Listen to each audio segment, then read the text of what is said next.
আষাঢ়ের এক গভীর রাত, বাইরে বৃষ্টি পড়ছে ঝমঝমিয়ে।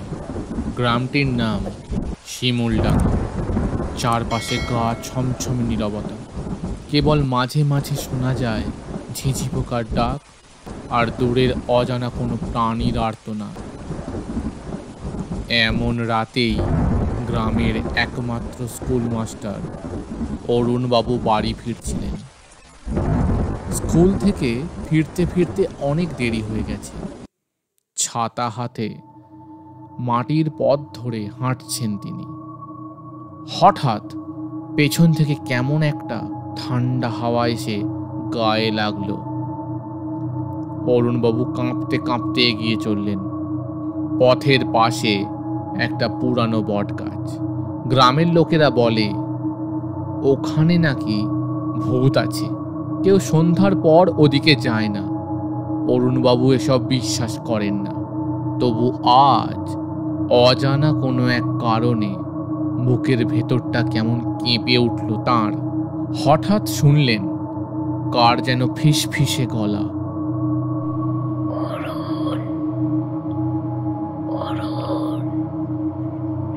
তিনি থমকে দাঁড়ালেন, চারিদিকে তাকালেন, কেউ কোথাও নেই। আবার হাঁটতে শুরু করলেন, কিন্তু সেই ডাক যেন আরো জোরে কানে বাজল। বাড়ি ফিরে অরুণবাবু দেখলেন স্ত্রী মীরা দরজার কাছে দাঁড়িয়ে, মুখটা ফ্যাকাশে। এত দেরি করলে কেন? স্কুলে কাজ ছিল মীরা, আজ অদ্ভুত একটা ব্যাপার ঘটল।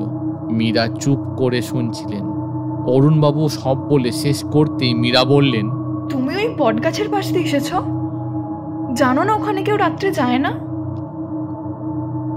অরুণবাবু হেসে উড়িয়ে দিলেন, এসব কুসংস্কার মীরা, ভূত প্রেত বলে কিছু নেই।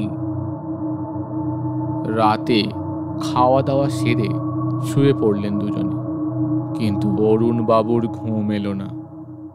বারবার কানে বাজতে লাগলো সেই ডাক।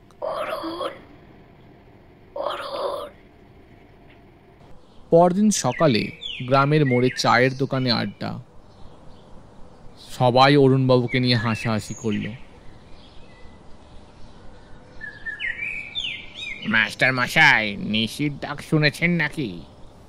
ওসব গুজব, অরুণবাবু জোর দিয়ে বললেন।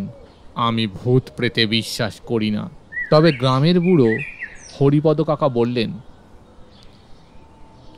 শোনো মাস্টার, ওই বট গাছের নিচে একসময় এক মেয়ের মৃত্যু হয়েছিল। সে আত্মহত্যা করেছিল।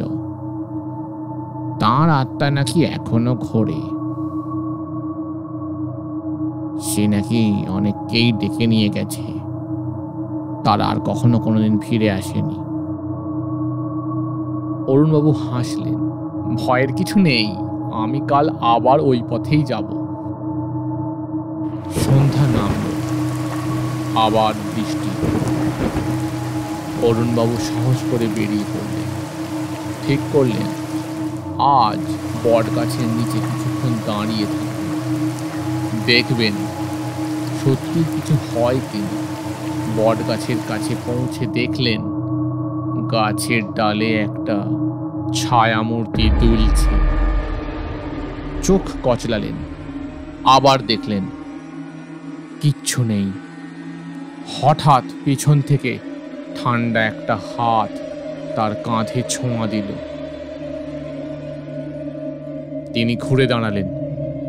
সামনে এক সাদা শাড়ি পরা মেয়ে, মুখ তার রক্তাক্ত।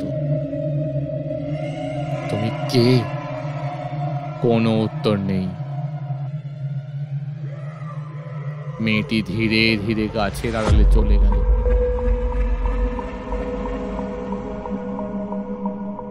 অরুণবাবু দৌড়ে বাড়ি ফিরে এলেন, মুখ ফ্যাকাশে।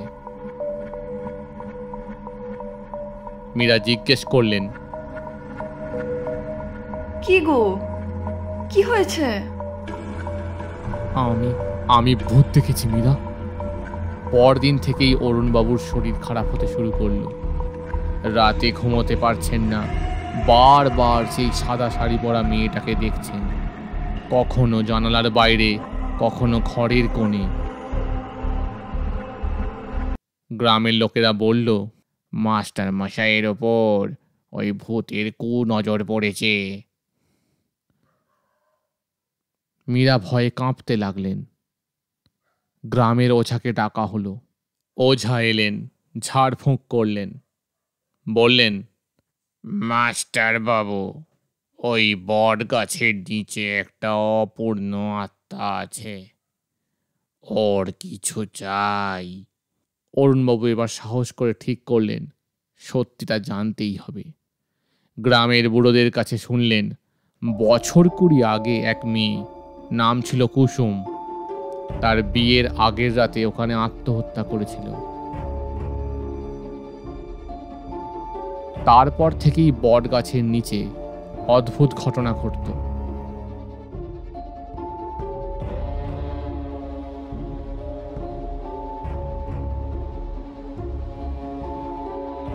কেউ রাতে গেলে আর ফিরে আসতো না।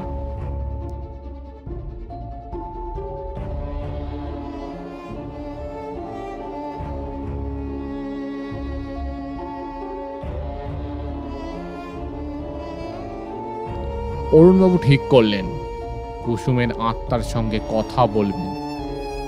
পরের দিন রাতে গেলেন বট গাছের নিচে। হাতে একটা সাদা ফুলের মালা আর কিছু মিষ্টি। গাছের নিচে বসে বললেন, কুসুম, তুমি যদি থাকো এসো, তোমার যা চাও বলো। হঠাৎ বাতাস থেমে গেল, গাছের পাতা নড়ল না। সামনে সেই সাদা শাড়ি পরা মেয়েটা এসে দাঁড়ালো। তার চারদিকে ধোঁয়া, তার চোখে জল, মুখে বিষাদের ছাপ। আমি শান্তি চাই, আমার আত্মা মুক্তি চায়। আমার বিয়ের দিন আমার প্রেমিক আমাকে ছেড়ে চলে গিয়েছিল। আমি সেই অপমান সইতে না পেরে আত্মহত্যা করি। আমার আত্মা এখনো অপেক্ষা করছে তার জন্য। অরুণবাবু বললেন, তুমি মুক্তি পাওয়ার জন্য কি চাও? মেয়েটি বলল, আমার জন্য সবাই মিলে প্রার্থনা করো, আর ওই বট গাছের নিচে আমার নামের একটা পাথর বসিয়ে দাও। পরদিন অরুণবাবু গ্রামের সবাইকে ডেকে কুসুমের আত্মার কথা বললেন। গ্রামের লোকেরা প্রথমে বিশ্বাস করল না। পরে যখন অরুণবাবুর শরীর খারাপ হতে থাকলো, সবাই রাজি হলো। বট গাছের নিচে কুসুমের নামে পাথর বসানো হলো। সবাই মিলে প্রার্থনা করল। সেই রাতেই অরুণবাবু স্বপ্ন দেখলেন কুসুম সাদা শাড়ি পরে হাসছে, মুখে শান্তির ছাপ। ধন্যবাদ মাস্টার মশাই, আমি এবার মুক্তি পেলাম। এরপর থেকে বটগাছের নিচে আর কোনো অদ্ভুত ঘটনা ঘটেনি। অরুণবাবুর শরীরও ভালো হয়ে গেল। গ্রামের লোকেরা বুঝল অপূর্ণ আত্মার শান্তি দিলে ভূতের ভয় আর থাকে না। তবে আজও আষাঢ়ের রাতে যখন বৃষ্টি নামে, কেউ কেউ বলে বট গাছের পাতার ফাঁকে সাদা শাড়ি পরা এক মেয়েকে দেখা যায়, মুখে শান্তির হাসি। তবে সে আর কাউকে ডাকে না, সে শুধু মুক্তির আনন্দে হাসে।